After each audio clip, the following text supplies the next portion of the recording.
Hey, what's going on, y'all? Long time no see. Hey, I haven't been able to drop a show because I've been really busy with editing and recording for other people and doing other different things, school and all. So I'm back.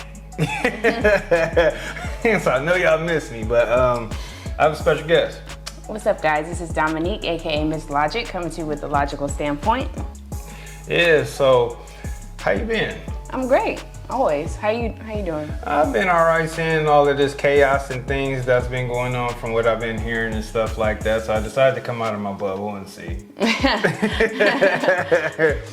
Yeah, it's just because from like all the chaos what's happening, going on with people saying in Los Angeles, just constant robberies and all different type of things like that. I mean, with the youth, and this is all across America. It's just not Los Angeles. It's everywhere. Chicago, New York, Oakland. Yeah, it's ridiculous. Yeah, it's just something that's just getting a little too out of control, especially dealing with the Black culture. And this is one of the conversations I'm gonna have today is about the Black culture, because the mentality and the behavior is just too out of control, and it's not even acceptable no more. It's pretty much a laughing stock at this point, and it's pretty much have been, but now it just got worse, like way worse. So yeah, you know, and for the most part, yeah. So I mean, as a Black person, what is something you don't like about the Black culture or the community? But there's really no community, but there's just a culture. They don't even have a community. I would say the mindset of some people.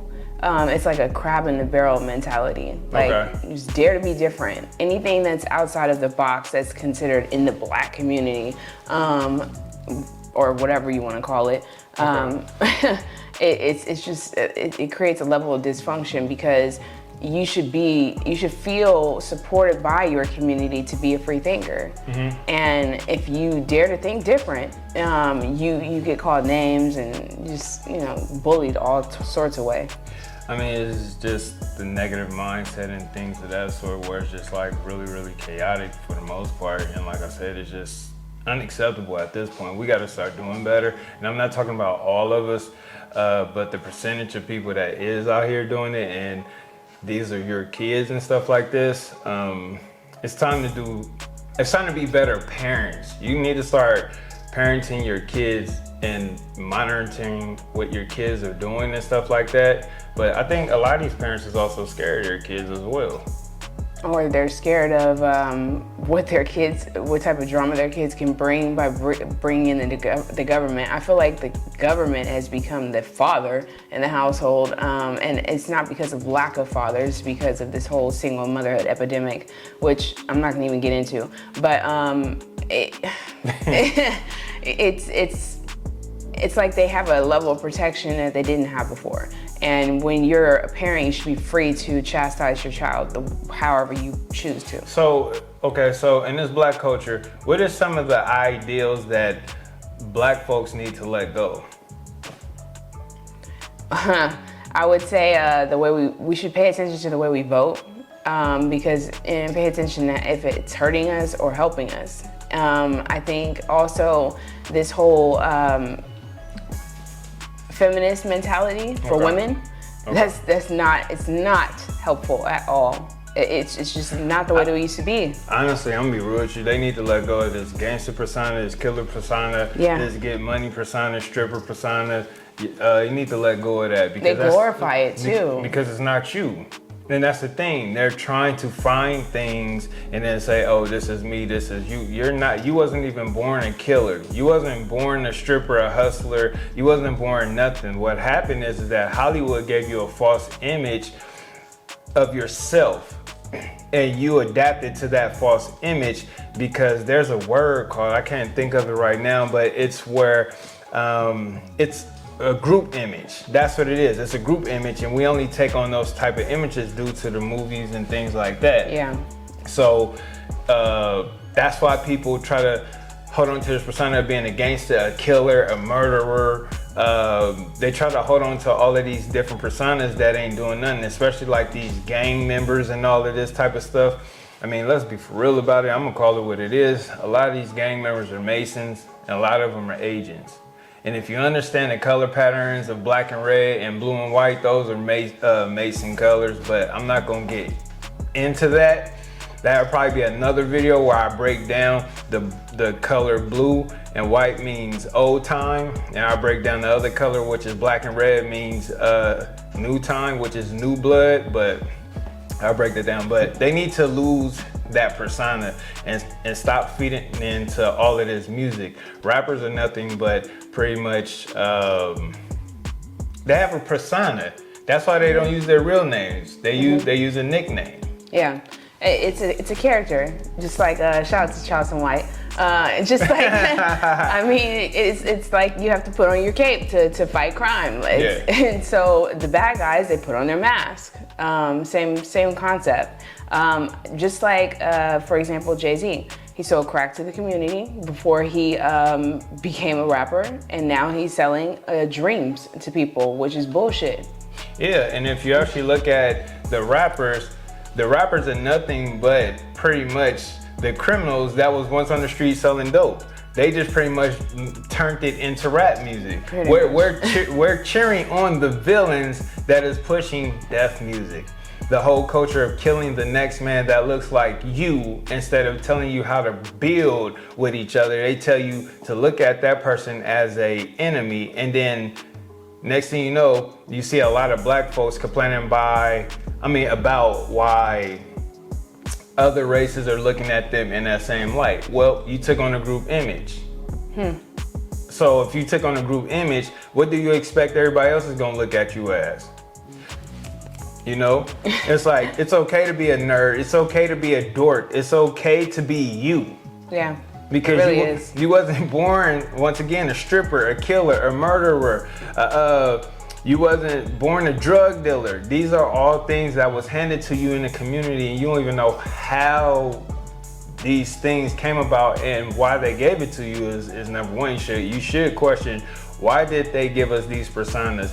Who's controlling our image? Because those who control the perception controls the way of the world. So if they can control how they want you to look at the world, then guess what?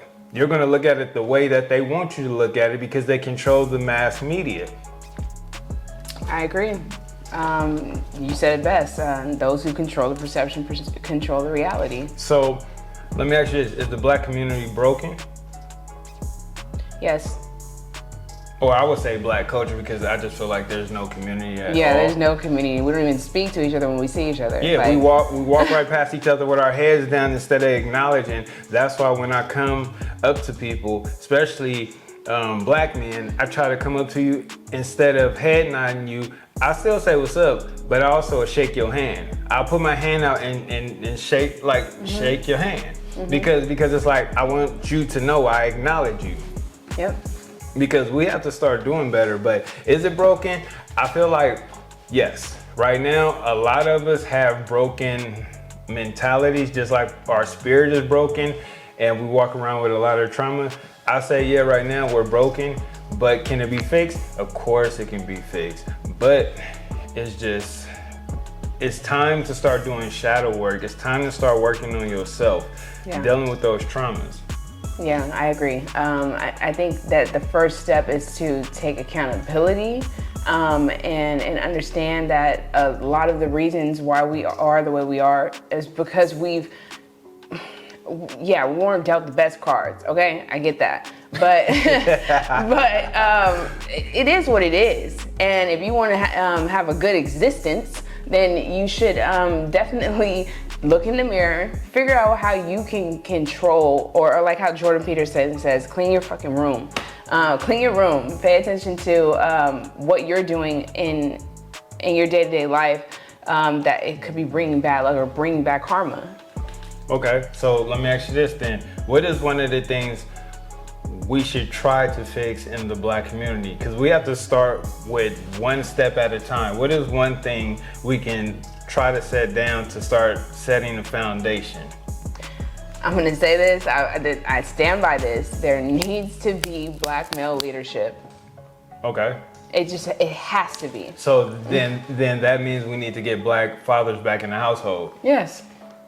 Okay. Yes. Okay. I don't see why they left. I mean, well, they ain't left, but I think a lot of women, they don't police their vaginas well enough, and I think that's a big cause of why there are a lot of children that don't have a two-parent household. It doesn't mean that the father's not there. It just means that the mother chooses to raise the child on their own and try to give the father hell.